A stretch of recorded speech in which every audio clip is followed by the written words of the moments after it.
All right. How's it going, man? Been a while. Yeah, it has been a while.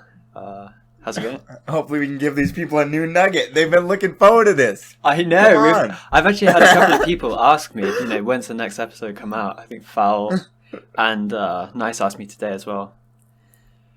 Yeah. Hey, that's just the life of a famous podcaster. What can you do? I know, yeah. When you run the world's premium and only SRS podcast, then that's the sort exactly. of... Anyway. Yeah, I wanted to talk about this thing. I've had this experience over the past, 2 weeks, and it's actually been pretty negative for me. Where I feel like I've looped back around to being a beginner at incremental reading. Even though I've been doing it for a long time, I generally feel pretty good at it. It's like I've come back around, and now I suck at it again. And the odd feeling there is if I suck at it so much, why even do it? It feels like I'm wasting my time. What? Almost. You know what I mean? Oh, damn. I didn't know that it got to this level. Because, it just feels like, man, this is such a powerful toolkit, and I don't know how to use it. That's what I feel like right now. So I don't know if this is just, a temporary thing, or what happened, or I don't know. Well, what exactly was it that prompted this sudden feeling of not being an I don't know. Expert? I really don't know. If I knew, probably I could... I don't know, actually. I'm trying to think, what was before it. I don't know, I just think... for a while this month, I was doing 2 hours of incremental reading in the morning time. And then I just sort of lost it. I just sort of, felt like, oh man, I'm kind of wasting my time here. But, of course, I'm not wasting my time. It's a false perception. It's probably temporary. But what is the cause of this weird feeling that I've come back around to being a beginner? And to me it feels distinct from the deliberate goal of maintaining a beginner's mind. That's my natural way of being. I just always assume that I'm a beginner at everything, just so that I can maximize my skill gain. For me, that's normal. But this feels distinct from that. It's not that I'm having a beginner's mind, it's that I feel that I am a beginner. And I don't know what the cause of that is. I talked to Nace about this, and he says that he feels that way every single month, and I have felt this way before, so I don't know. It'll probably go away, but I just think it's a curious sensation. I do think it says a lot about the complexity of incremental reading. You can get so experienced with it that you then come back around to being terrible at it. Yeah. Well, I think there's two things. One is that the learning curve obviously is so steep. You can spend a long time just using the simplest functions of SM, like adding items and reviewing them. But then, of course, there's layers upon layers. It's like an onion. You start at the middle and you add more layers. You add IR, you add incremental reading, you add plan, task lists, etc. And so there's so much depth to it that at any point, unless you've been using it for 30 years and actively exploring all of these different functionalities, then obviously you're going to be a beginner in some respects.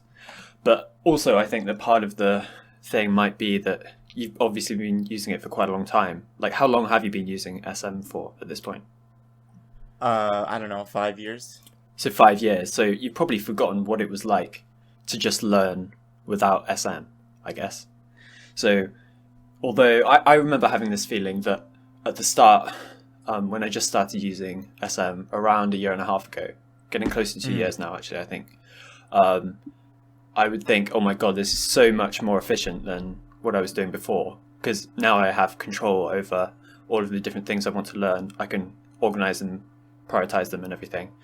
But then later on, I think we've discussed this before, how in learning, the adaptation that takes place occurs over such a long period of time that it's not like you suddenly complete an item and you think, oh my God, I've just added a new piece of information to my brain. It's like there's no right. It's difficult to get very sudden and direct feedback from your learning. You sort of just only notice it 6 months down the line when maybe you look at an old project or something, or I don't know. You know what I mean? Yeah, I know exactly what you mean. And that's that's really the most difficult part of learning. It's like I've been thinking lately that the most important and difficult to gain skill of learning is not, item formulation or anything like this. It's identifying what is worth learning and remembering, because that is such a hard thing to know. If that was made clear, then so much other stuff would clear away. But just to touch on a point you made there, which is that I've probably forgotten what it's like to learn without it, and that's definitely true. When I think of, people going through school without spaced repetition systems, I genuinely think, and this is not a joke, I don't know how you're doing that. How are you remembering the stuff? Yeah. I don't get it. Like, do you just forget everything? How does it work? Yeah, that's basically it. It's like they only consider the acquisition and not the retention of knowledge. So it's just that it's simply that the retention part isn't even considered pretty much throughout the school system. So that's so silly. I know. It's so silly, especially because we have a solution for it. I know, yeah. You read the papers. This has existed for decades. I know, it's existed for so cares. long. It's really like, what the fuck is going on? Like, how does it exist? How does such a powerful technique, exist for so long and not get used? Yeah, what a waste. It's really perplexing. Come on. It's really an indication that something is wrong, that we aren't just crazy. Right, exactly. Because it is. Exactly. Yeah, because it is effective and it's managed to just, I don't know, be completely ignored by the traditional education system. Which, that doesn't happen in other fields. Like, yeah, if there's a way to become a drastically better swimmer, I can bet you anything that the people training kids to swim are going to use that.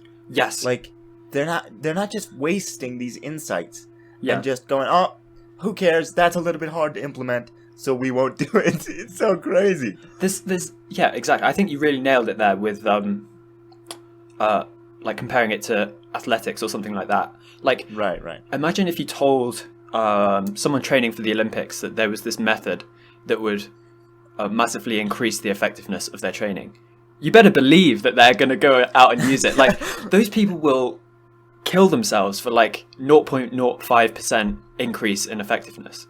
And exactly, like, if you look at what we're missing out on in terms of like spaced repetition in the traditional education system, it's much more than 0.05%. It's a huge. It's like probably 50% if you consider learning as being both acquisition and retention. Then you're missing out on 50% of the whole fucking part of learning. It's like there's something seriously wrong. I mean, it's probably more than 50% because if you look at it on the scale of, let's say, a decade or a lifetime, your learning can compound if you remember the previous stuff. But it won't if you forget it. So it's way different, and it's so hard to describe. Yeah, and we just don't take it seriously enough. People don't take learning as an activity seriously enough. I think that's it. Yeah, people just don't take it seriously enough. People don't think that you can deliberately practice learning as a skill. You can't improve the technique of learning, but of course we know that's false. It's like, I've been watching a lot of Gordon Ramsay lately, because this has been on my mind since the Andy Matushak talk, where he was discussing deliberate practice schedules, and how knowledge workers don't have a deliberate practice schedule. And I've basically just been watching Gordon Ramsay and also a lot of Olympic weightlifting. Like, there's a lot of footage from like the training halls at the Olympics and at the like World Championships for weightlifting. And so basically what I've been looking at is like how those people train and like the intensity of their training. And I was just trying to think of like, is there any analog of that in the knowledge worker domain? Like, I was watching Gordon Ramsay in this documentary called Boiling Point, and it's like him. He'd already won, I think, 2 Michelin stars, and he was going for his third. Oh, nice. And this was like in his early 30s, so he was competing with his previous mentor, Marco Pierre White, to become the youngest person to ever win 3 Michelin stars. And like, you see him in the kitchen, and you see his like absolute obsession with perfection, basically. Like, he's completely obsessed to the point where he's like losing his mind, screaming and everything. And although it's like he's kind of abusing his weight staff a little bit, but what really left an impression on me was like his complete obsession with perfecting his craft.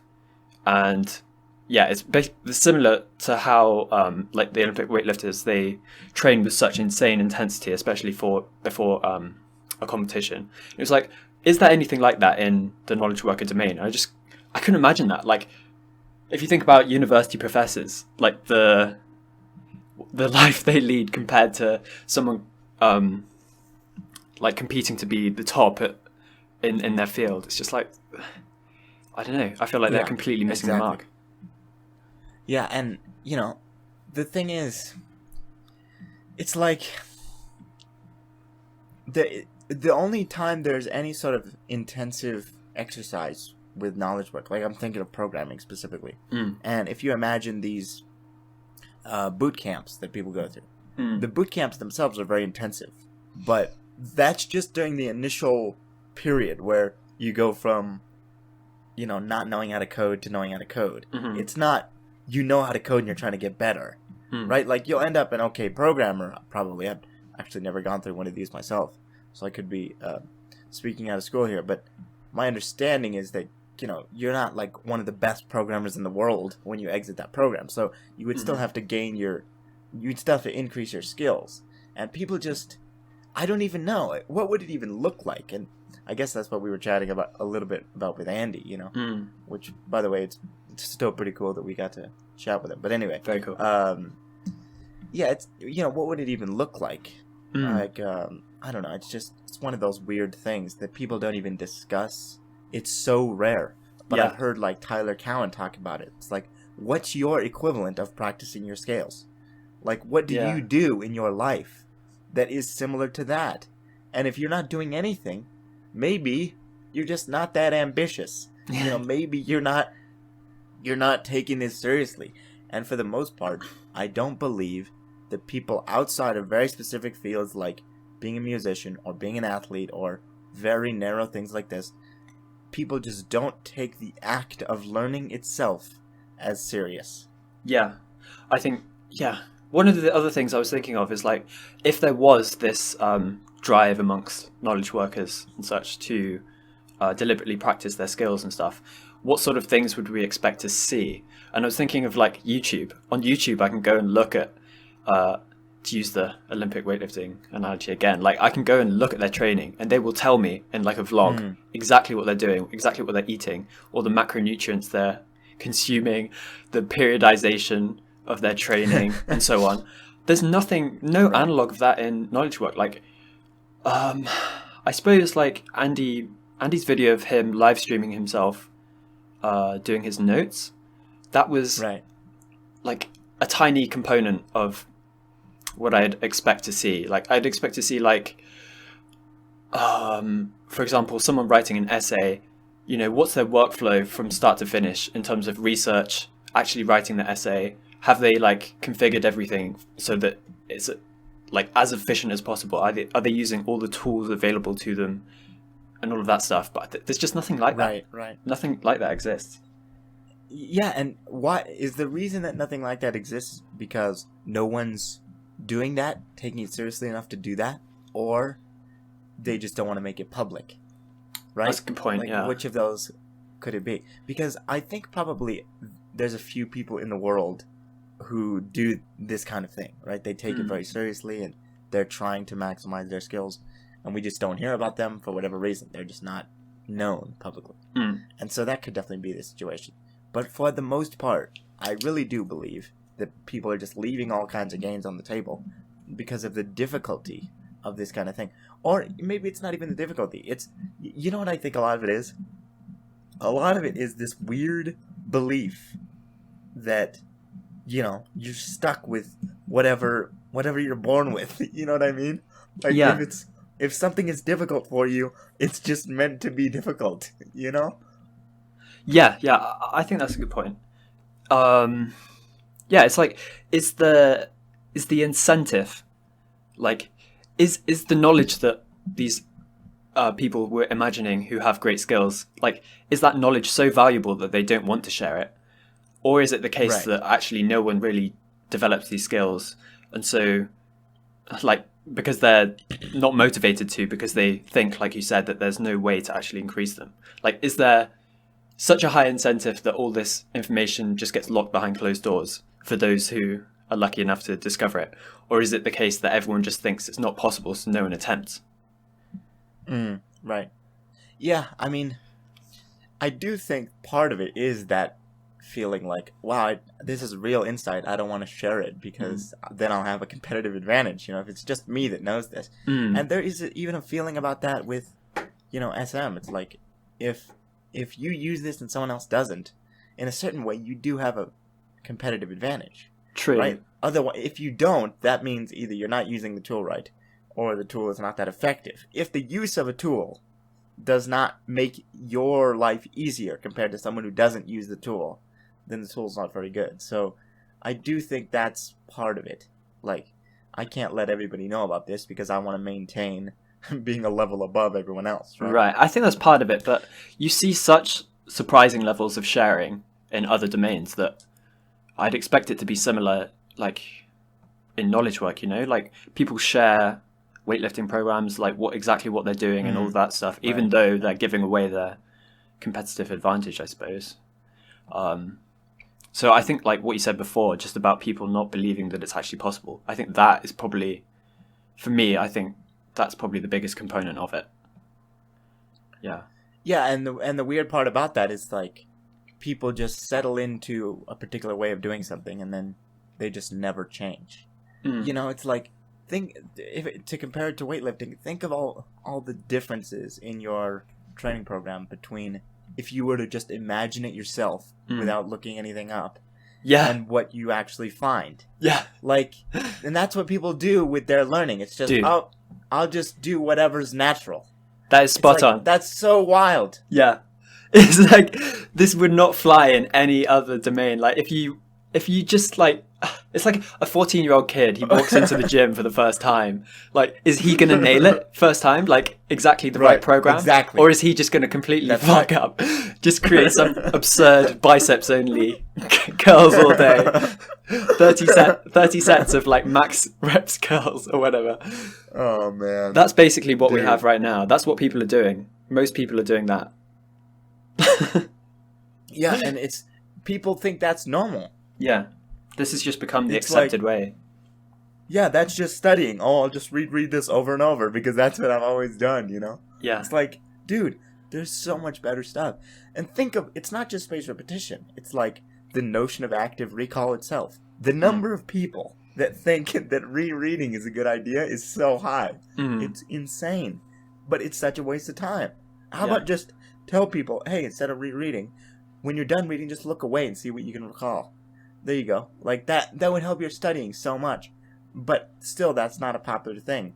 Or this idea of interleaving, you know, doing multiple things. And I don't know, it's just so, it's so disappointing. And I really do consider it an indictment largely of the schooling system because, like, they're leaving all these gains on the table. Yeah, like, school is already bad enough from what I can tell of people talking about it. And you're not even trying to make it better by, like, giving people real advice that would actually help them do this more easily.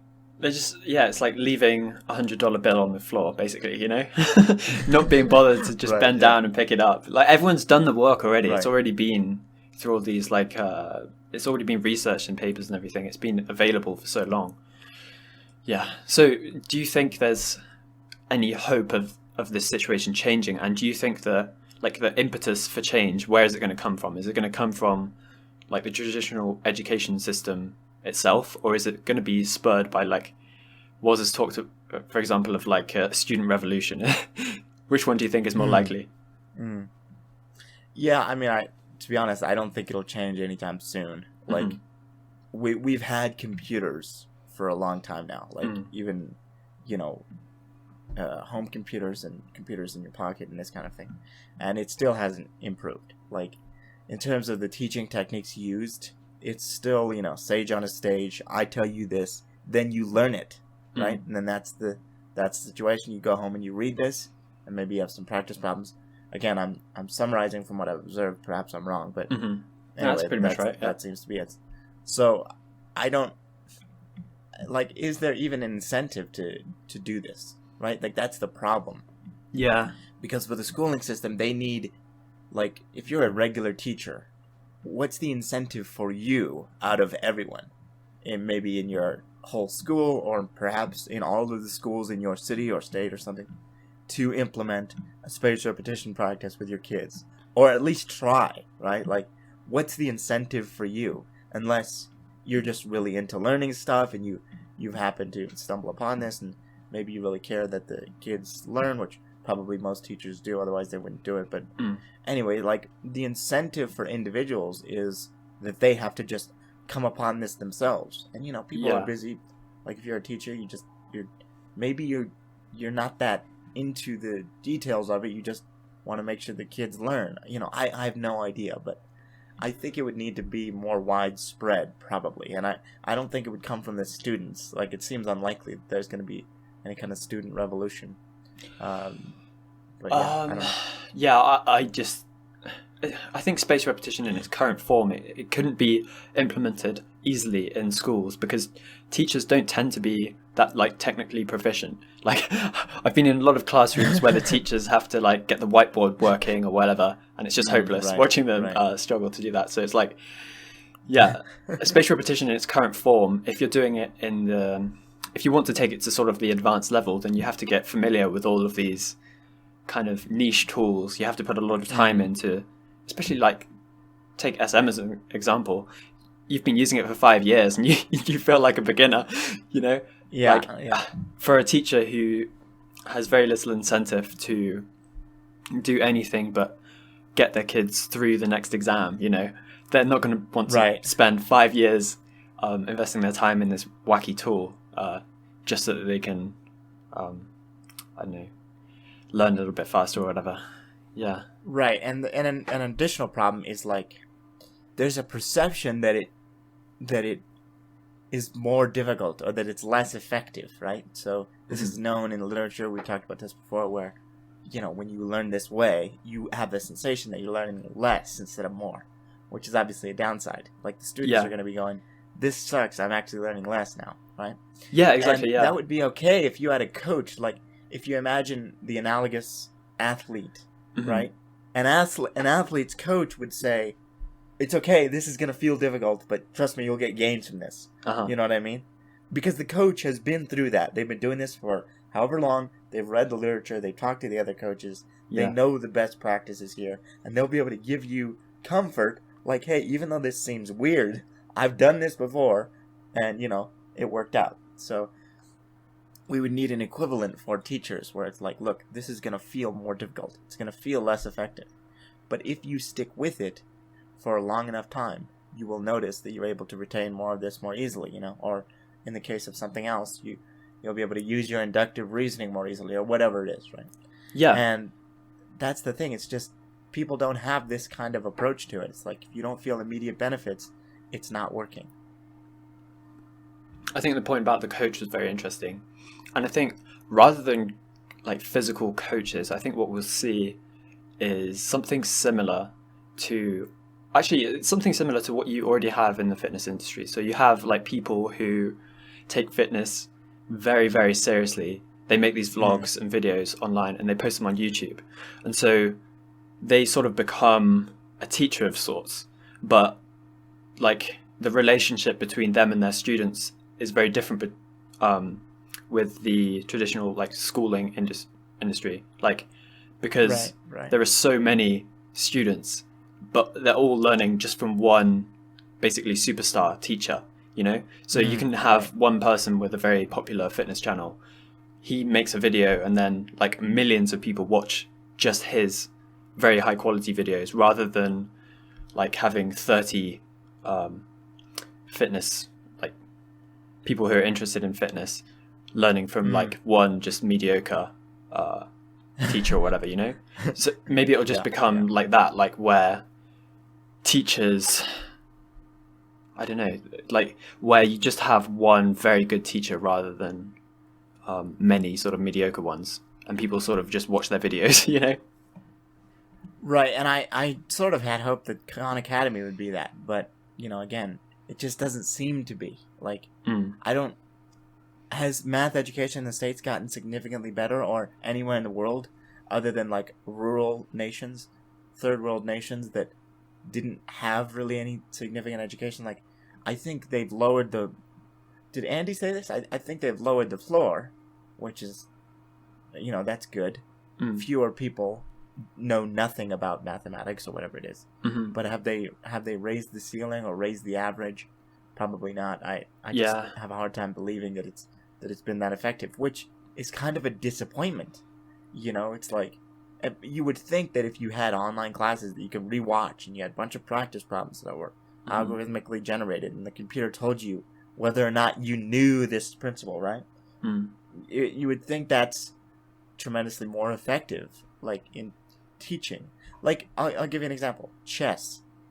With the advent of computers and chess computers, chess players are way better now. That's just what happens, right? And a part of this is not breaking a trend. Typically, the way it's gone with chess is that every subsequent generation, they just have more information about the game. More games have been played, more analysis has been done, and so they can be better at the game.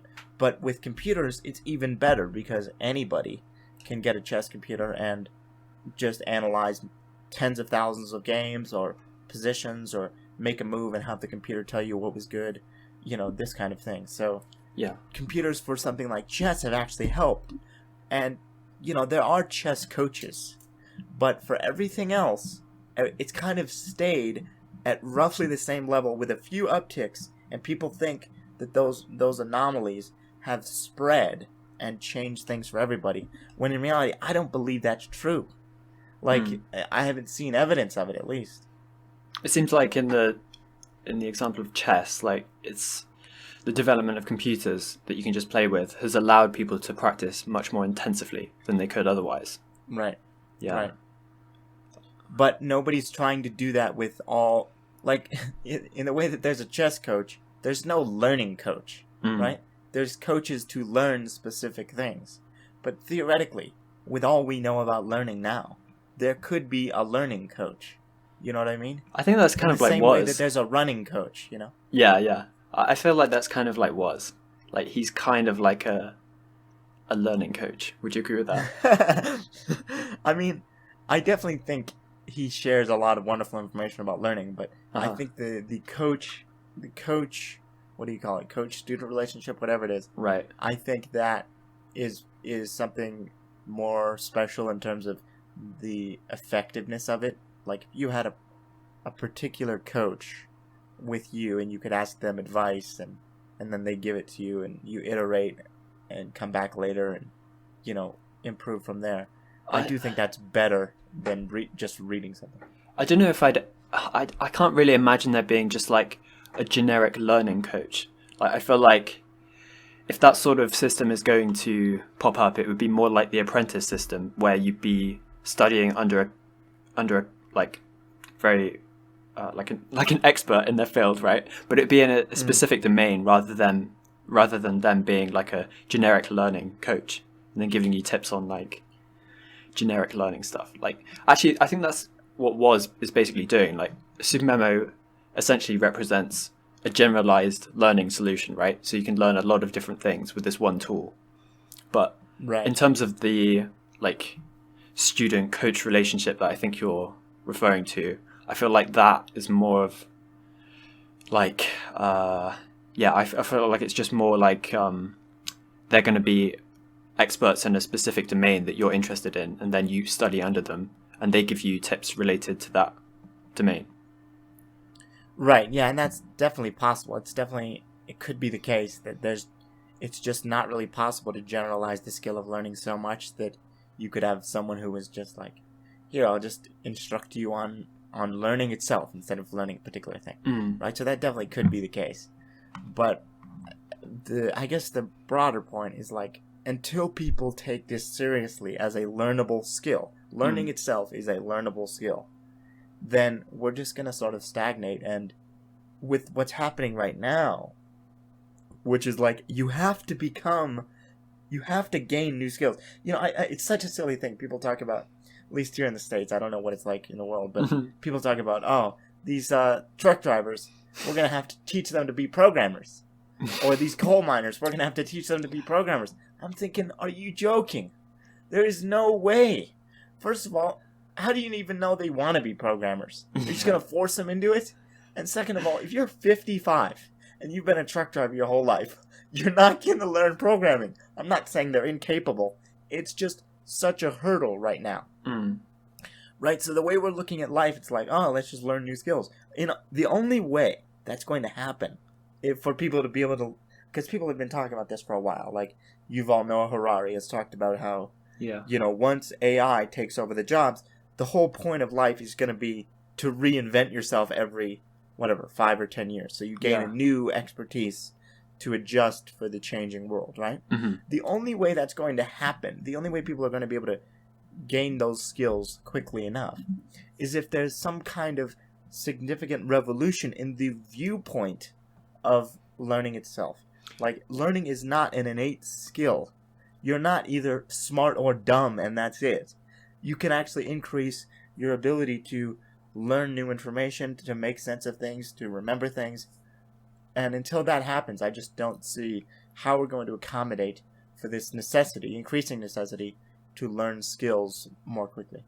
Yeah, I think if the AI revolution happens and suddenly you're forced to reinvent yourself in terms of your career and gain new skills like really rapidly, then one thing that will happen is that I think we'll switch from education being something that people receive, like the government gives you education, to more of an individualist sort of style of education where you're expected to be constantly on the lookout for new skills and like improving your own skill set and stuff like that. Maybe that's the change that will create like more interest in learning as a like discipline, It could be. To be honest, I'm not that hopeful. Like, I just look and I think, man, how stupid that there's been these discoveries for decades. This is known. And you're just doing nothing about it. And even when I'll tell people in university, like friends, I'll say, look, you should really look into this. This could make things a lot easier for you. People just, for the most part, don't care. And if even the learners themselves don't care about that, what hope do we have to actually change the whole system? I don't view it as that likely. Have you ever had any success like introducing someone to space repetition? I don't know, maybe partial success, like somebody who used it for a little while and then not anymore. But other than that, no. How about you? No long-term successes? No, none. Damn. Yeah, I've never even attempted. So no. I think I think it's the same with Nice. I think I asked Nice. He was introducing it to a friend, and like you said, they use it for a while and then they just taper off. Right. Perhaps it's the case. So it's like. Oh, sorry. Yeah, I was just gonna say perhaps it's the case that it won't be like if there was like a revolution, everyone started. Well, if there was like a revolution in learning, rather than it being suddenly everyone starts using SRS, it would be like suddenly there are more people pursuing SRS in a very in sort of a really hardcore way, but not everyone. So it's like a small group of people, much larger than we have now, but not everyone starts to pursue it more, if you know what I mean. So it's not like a wide scale revolution, but just, I don't know. Yeah, I actually think that's already happening. I mean, if you look at even particular communities like the medical school community, like they're clearly using it with a greater frequency than probably any other community in the world, save for maybe language learning, right? So language learning and medical students are pretty common. But interestingly, like for language learning, this Pimsleur method, this kind of thing, they already had spaced repetition embedded, as far as I'm aware. It's a really primitive algorithm. It's like 5 seconds and then 5 minutes and 25 minutes and these kinds of things. But they already had that for a long time. So I'm curious about new fields, and I'm particularly curious about more conceptual fields like mathematics or physics or these kinds of things. Yeah, I'm exactly. really interested in people taking this seriously, and I honestly feel like I'm sort of naturally taking phrases from Andy's notes, but, people need to take knowledge work seriously. Like, for real. Like, come on, dude. We're all spending our time doing this. We're all at our computers programming or doing this or doing that or trying to get better at this or that. Yeah. Like, we have to be real about this and not waste our time. And right now, nobody is real about it. It's like, did you learn this or did you not? It's not, what technique did you use? How long did this take you to do? What's your recall on this in 18 months, Like, it's nothing like that. All right, well, give me your plan, How are you going to drive this field forward? How are you going to promote deliberate practice developing a set of core techniques that are going to form the corpus of knowledge for future knowledge workers?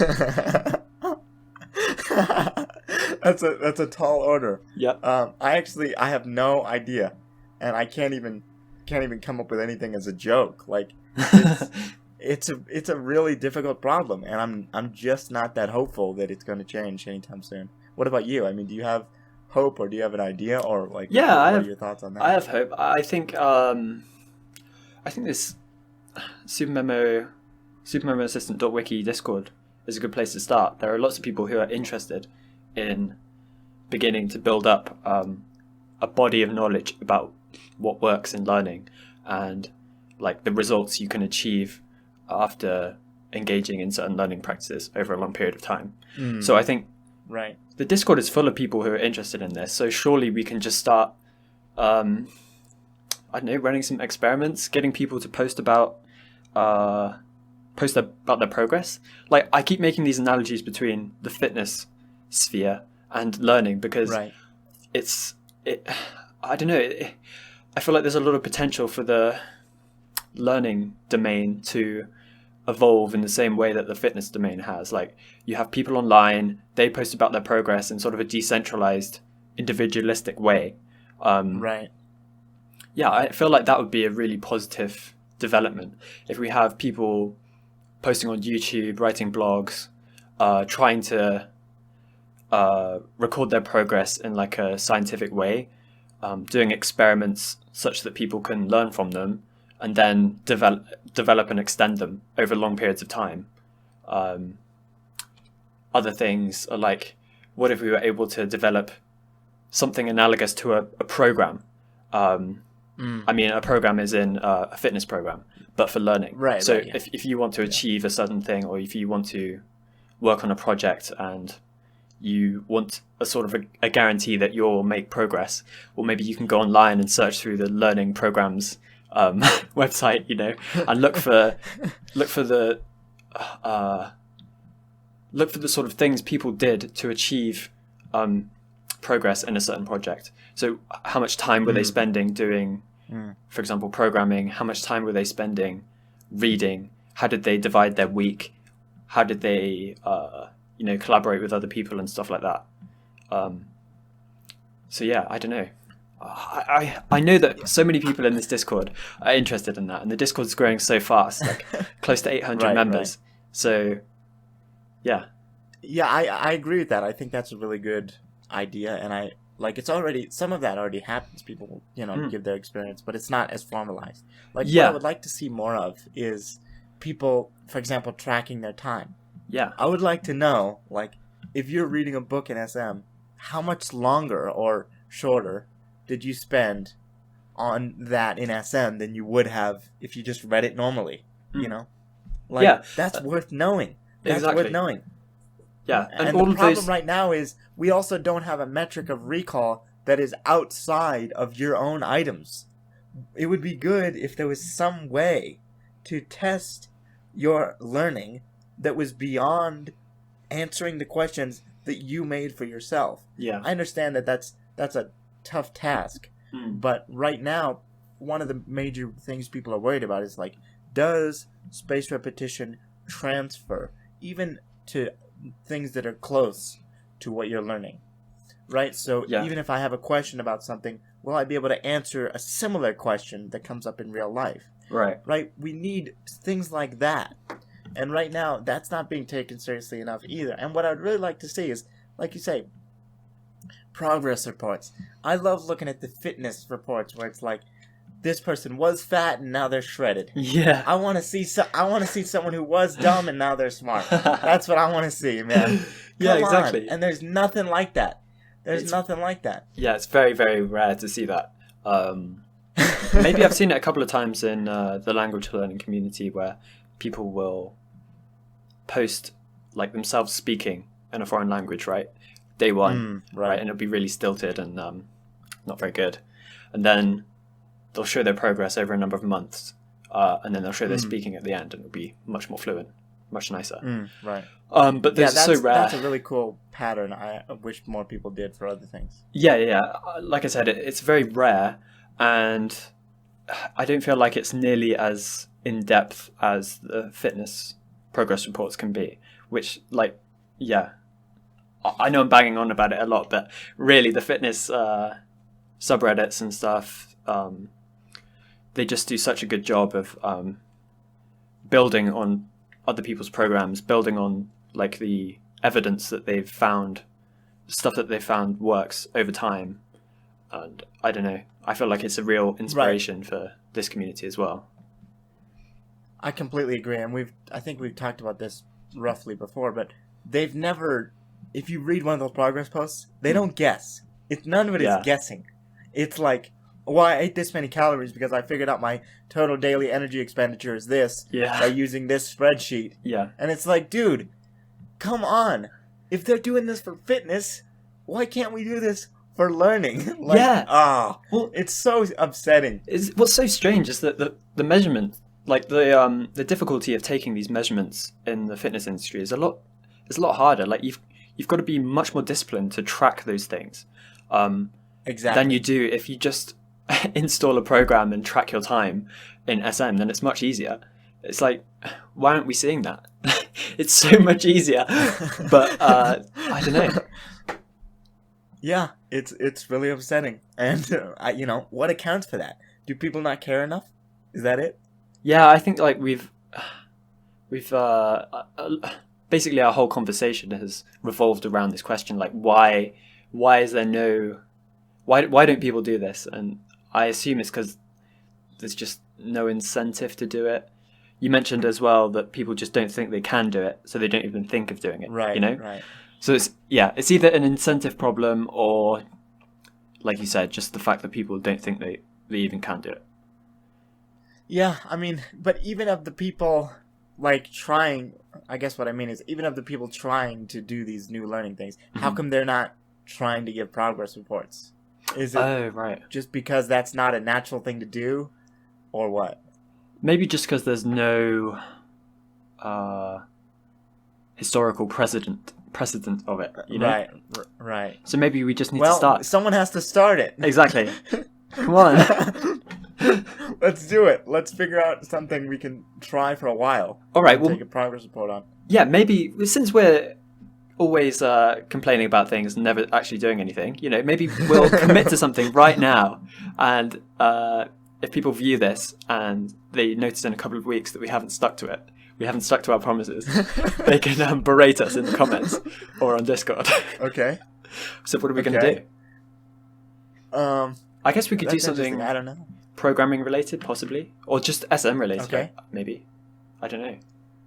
I mean, I guess what we're trying to do is create a deliberate practice regimen for something learning related, right? So it could be programming, or it could be like you learn languages, so I guess it could be for that.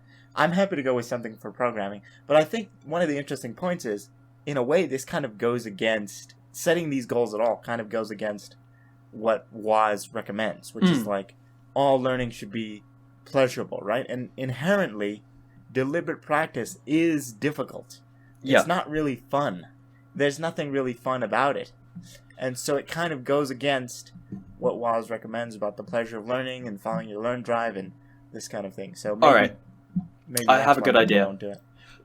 I sort of discussed this with Nice because we've had this discussion privately as well. And one of the things I came up with is, rather than making your first attempt at doing this, like to be implementing some deliberate practice routine, the first maybe couple of weeks, all you should be doing is just recording data and then observing what patterns there are in the data. And then you can come up with a hypothesis about some behavior you're doing, or you can then try and come up with some sort of deliberate practice routine to correct a problem or extend something you want to improve on. So perhaps what we could do is simply record data, observe the patterns that emerge, and then present these results to the wonderful people who listen to this podcast on the next podcast. Okay, how about this? We also add a visual component to the podcast. We'll create a presentation of the results, and you'll be able to actually see the data that we collected and our analysis of it. But I'm going to have to really do some thinking, because I don't even know what data would be representative of some skill. I don't know. I was thinking just record supermemory data. How do we... because although it sounds kind of obvious, since we use SM pretty much every day, and obviously we've been using it for quite a long time, so we should be familiar with what the actual process of learning in SM looks like. I think that when you actually record something, and then you look at the times you spent doing certain activities, you look at the ratio between certain activities as well, then you can learn a lot just from doing that. You can learn things that you wouldn't just know just from doing the process. You know what I mean? Right. Okay, well, I'm happy to record, because you have that plugin. Yep, I've got to finish the plugin. This is also motivation for me to actually finish the plugin. All right, excellent. So yeah, I'm happy to do that. And then I don't know if we'll find anything easily in terms of, getting the signal from the noise there. But if we find anything, yeah, let's present it. I mean, that would be really interesting. And hopefully that encourages more people to be serious about their time. Where's your time being spent in terms of your learning? So hopefully we'll set the precedent. It forces you to be aware of actually what you're doing. It's very easy to go through the motions and just do the same thing every day and not really challenge what your current process. But yeah, I think this will add a very interesting element of analysis into the learning process. Very cool. That's very interesting. Yeah, I'm excited for that. All right, let's do that. Beautiful. And on that note, maybe we should end it. Yeah. Yeah. All right. Maybe next time you'll be seeing some wonderful graphs and charts. Yep. And all kinds of metrics. And if not, remember to send us lots of rude messages. Yes. Berate us. Make fun of us ruthlessly. Yeah. Hold us to account. All right. All right. Thanks, guys. See you.